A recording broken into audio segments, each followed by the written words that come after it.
back, everyone. For this part, we're going to go on to Abandoned Beach, because what's better than Abandoned Beach? No, I mean, I like technology personally. But you get an entire beach to yourself, man. You do whatever. I can't get internet on that beach. Where's the Wi-Fi? But no, yeah, beaches are nice. I mean, you can bring them over. But yeah, World 1 was this grassy, overgrown cityscape. And now World 2, hey, we got a nice little beach. Although we might find some, speaking of tech, we might find things like power lines and stuff in the ocean. Although, for now, not yet. I'm just gonna... taking a nice little rest in the heat.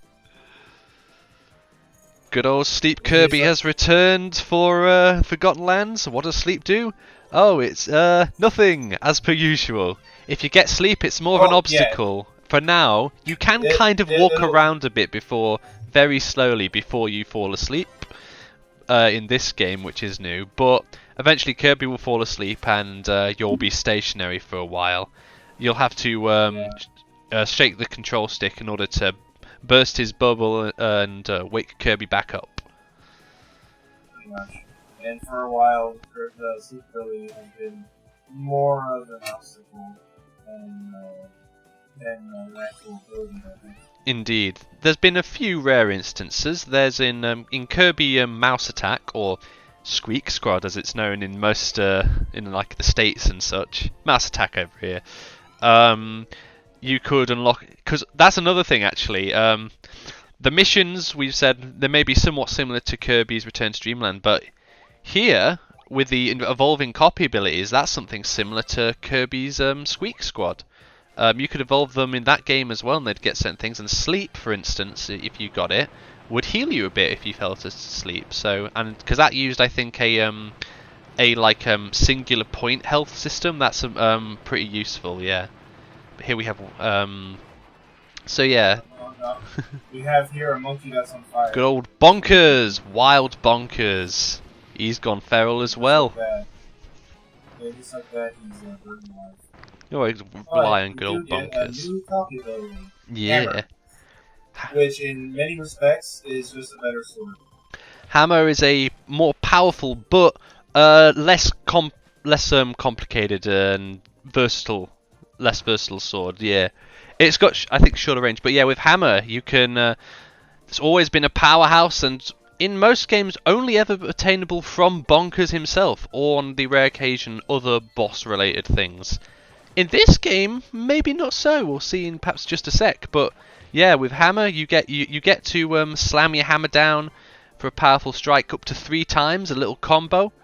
You can also charge the hammer ability, much like Sword could get its spin attack, which, by the way, you can also jump from. In this, yeah. I completely forgot that you oh my! It's the most powerful thing. The hammer flip. You hold the button, you start charging your hammer. I haven't forgotten it completely. I do end up using it later, but yeah, I just kind of forgot. Like, it's been a while since I played this game as well. I just forgot certain things about it. It's no worries. Like I said, despite the the simplifying of the abilities for this first foray into 3D, a number of them still have quite diverse movesets, all things considering. So yeah. So, Hammer, he's got the triple strikes, with your regular attack. You can hold the button to charge a hammer flip, during which you can also move and jump during. If you charge it up, the more you charge it up, the more powerful it gets, and it can even catch on fire, but charge too long and it becomes a stick that does not do much damage. I didn't know that. And also you've got your well, I think at least in this game that applies. I know it applies in other games. And and you also got your hammer flip in the air. So if you jump and use your hammer attack, you'll do a spin. If you hold the B button while you do that, you'll actually land back on the ground with your hammer out and do sort of a hammer bounce. That'll hit enemies and also pound pegs as well. So yeah. That's Hammer. Powerful, simple, And, well, I should say that the other way around. Simple, but powerful. Yes. It's also the very first game in the entire series, as I was alluding to just earlier, where you can get hammer from a normal enemy. In every other game, it's been sort of a special sort of powerful copy ability reserved from bonkers and mini bosses. Mostly bonkers, though. It typically is also used as like a way to get off certain collectibles in this case. Yeah, in certain things like if you don't get hammered here, you're not gonna get any collectibles. That is only accessible if you use hammer on this tank. Yeah, I mean in other games there were other ways to hit pegs, like the stone ability could hit pegs on the floor, but maybe not on the side. Although in this game, if you want to hit a peg, hammer's your only bet. That's that. Yeah, hammer's your only option. Mm. But I think due to the workshop in Wellington, you can get hammer from other means. One of them being from the workshop that it also acts as the game's museum. Yeah, there's also a regular enemy that has access to hammer in this game, which we'll see. Here we are in this sort of fan mouthful mode form. Can't remember quite the full name of it, but I think ring mouthful mode. It's yeah, this is a fun one. You get. This one's used pretty interestingly, I think as well. Ooh, very nice. I think also sparingly because when you're in an area with like fancy big open areas with water, you're gonna get ringed. You can use it to blast gusts of winds, which can trigger windmills. It can blow away dust. And if you can use it to boost a boat if you point it backwards as well. So that's pretty cool. Actually, you saw earlier that this particular ring, you can use it to fill in a sign, which gets you a mission Waddle Dee. That's one of the ones I missed on my first playthrough of a level initially. I'm sure everyone missed that one. I'm like, wait a minute. Oh, damn. I forgot something so simple. I honestly don't know if I this is my first time around. I think I might have.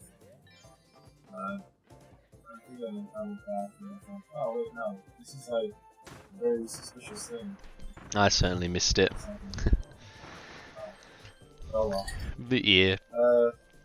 But yeah. So we've had a bunch of cool mouthful modes so far. We've had quite a few nice abilities as well so far. Maybe there'll be a few more we'll see throughout World 2. But so far, all the mouthful modes have been pretty specific. Some of them are more versatile than others, and like this one. But yeah. Yeah. Cool beans, cool beans.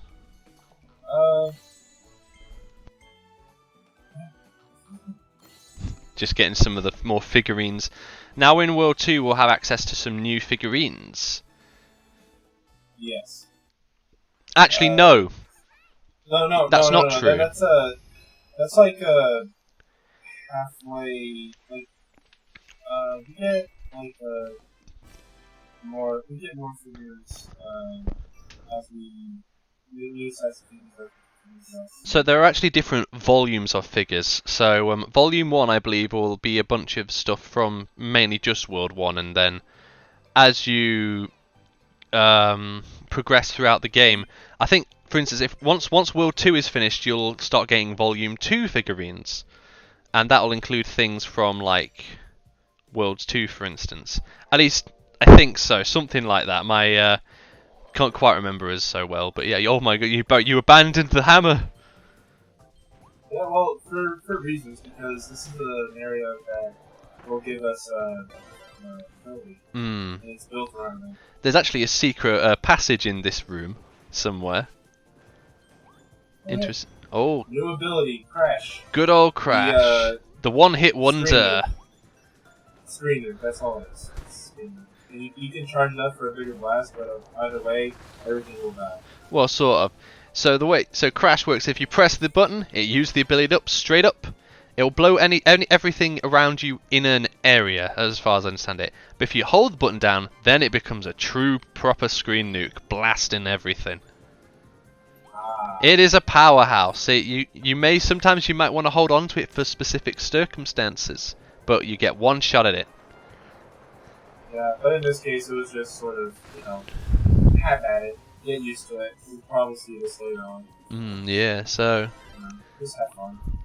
But yeah, interesting. We have sleep and crash. They're sort of one-use wonders in this game. I wonder if they'll get upgrades of any sort, and how the heck would you do that? We'll see. It's a mystery. We'll see later on. Perhaps we'll see later on. But yeah, we've got a bunch of water around, so Kirby doesn't actually go in underwater at any point in this game. There's no like swimming levels and such. He'll just float on top of the water. He brings out his floating. Yeah, he'll just float on top of it. So, and there are a bunch of areas like that. But yeah. Now we have a new copy ability. Yes, the second and last new ability of this game. Well, the second new ability. One of two, or one of the just two new abilities. Yeah. I think you got it right. There's more ability. There is at least one other copy ability that we haven't seen yet in this game, but there's only two new ones. There was Ranger, and then this is Drill. Drill allows you to go underground, at least soft ground. Metal ground, no. But if you use it, you'll drill it onto the ground, and then which allows you to dodge all sorts of things, and then you can let go of the attack button, and you'll rise right back up, hitting anything on the way. You can also hit anything you're next to as well if you're drilling down. If you dig in a circle, you will collapse down, which will clear out a unique attack of drills, yeah. But this is an ability that isn't used much in combat, as it is for traversal. It can be pretty useful though. It can be, but this is an ability that doesn't give out big damage. It is pretty safe though. Because being underground generally makes you impervious to most things that hurt you, and if you do a circle, you will pop out eventually. Doing the circle like you said, that'll collapse the ground, cause sort of like an earth shatter ability that'll hit everything that was within that circle you drew, and the size of that will also change depending on the size of the circle. Although, be warned that your drill trail will eventually dissipate after a bit. So there's a maximum size of that earthquake you can make. And two other things from drill. One, if you press B while you're in the air, you'll start drilling in the air and fall slowly down. So you can drill anything underneath you, and also pressing B will actually make you drill in front of you a sec. So you can do sort of like a stab while jumping. And if you're moving while you do the drill attack, you'll actually do a drill dash, which makes it surprisingly mobile for not just moving underground, but also in the air. You'll get an air dash by doing that. Yeah. So yeah. But like I said before, this is mostly used as a movement. And I think the game knows. It's pretty. I like it though. It's a pretty unique one. Another interesting way of attack as well. Drawing a circle while underground. It's a interesting way to get another move out of an ability in 3D, eh? And if you're wondering why I missed that one symbol, I swear to you, I did not see it. It's competition. No worries. Hey, it happens. Yeah, this game can sometimes things can just slip by you, you know. It's happened with me when I played it. This one thing actually annoyed me for a while. It kind of made me nuts. Trying to look for this. But this this one part of the fence that is negating you off from the other area is sunken down. You can actually just go to it. It's sunken down. You can just go. It's an awesome little secret area. This game has actually a few little areas like this, and I really love them. They're really cool. It makes, even though like they're needed for 100% because you get Waddle Dees from them. Ah, nice and sleepy. I took his lunch. I took his lunch. Even though they're needed for 100%, I still think they're really cool as little secrets. I think I found that one on my first go. I did. I was blind to it. I don't know, I can't quite recall, but I think because I saw it in the background, I'm like, how do you get over there? But yeah, there was actually another secret in that. I think it was that room. I might be mistaken, but in one of these levels, there's a whirlpool that you can go into, and you'll know it's different because there's like a grate underneath the whirlpool, and if you go into it, you enter a secret area. It's not a secret area you ever need to go to, but it's a fun little secret area. Yeah, I think it's this level. I might be completely wrong there, I must admit, but yeah. Here we've got an interesting mouthful modes. So I said earlier that while integrated, much more throughout this game, there are some mouthful modes that are just kind of like set pieces and segments. The pipe is one of them. Yeah. It puts you on like a rolling section, which is basically automated. You can call the other mouthful modes sections as well. They're kind of segmented into their own little sections. Yeah, I suppose so. But you get more direct control, and they're typically not as time limited, you know. Well, no. But it's a good point. If you somehow miss up the pipe, you can actually just try again. Yep. It's very familiar. Yeah. One of the lesser seen mouthful modes throughout the game, but we'll see them a few times. Oh yeah. It's just a good way to test the player's reaction. Yep. Hehe, level cleared. With that said, I have built up a video for the and now I'm going to open this up.